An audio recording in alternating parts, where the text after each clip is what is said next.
मोदी और उसकी रानी की कहानी। ये कहानी पूरी तरह से काल्पनिक है, बहुत समय पहले की बात है। एक छोटे से गांव वडनगर में एक लड़का रहता था, उसका नाम था नरेंद्र।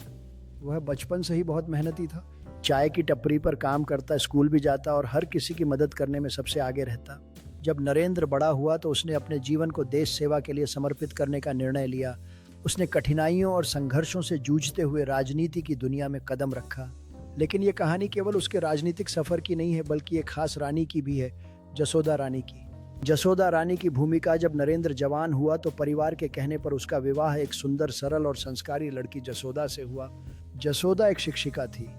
वह अपने संस्कारों और धैर्य के लिए जानी जाती थी। शादी तो हो गई, लेकिन नरेंद्र का मन दुनिया को बदलने में लग चुका था। उसने तय किया कि वो पारिवारिक बंधनों में नहीं बंधेगा। उसने जसोदा को कुछ कहे बिना ही एक दिन घर छोड़ दिया और निकल पड़ा, तपस्या, सेवा और देश के लिए समर्पण की राह पर। विरह की तपस्या जसोदा ने नरेंद्र की अनुपस्थिति को स्वीकार कर लिया। उसने कभी भी उसके रास्ते में रुकावट नहीं डाली। वह जानती थी कि नरेंद्र का सपना बहुत बड़ा है, देश के लिए कुछ करना। वह चुपचाप अपने जीवन में लगी रही, पढ़ाना, समाज की सेवा करना और भगवान में आस्था रखना। वहीं नरेंद्र ने धीरे धीरे राजनीति में ऊंचाइयां छूना शुरू कर दिया।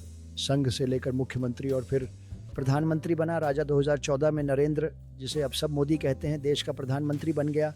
एक साधारण चाय बेचने वाला लड़का देश का सबसे बड़ा नेता बन गया। पूरा देश उसका दीवाना हो गया। लेकिन उसने कभी अपने अतीत को भूलने की कोशिश नहीं की।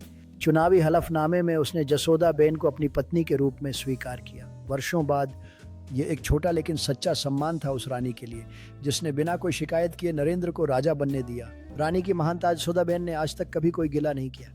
उन्होंने हमेशा यही कहा, मैं खुश हूं कि नरेंद्र देश की सेवा कर रहा है।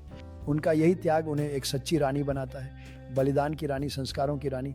कहानी का संदेश मोदी और जसोदा की यह कहानी प्रेम की नहीं, बल्कि कर्तव्य, समर्पण और त्याग की कहानी है। यह बताती है कि सच्चा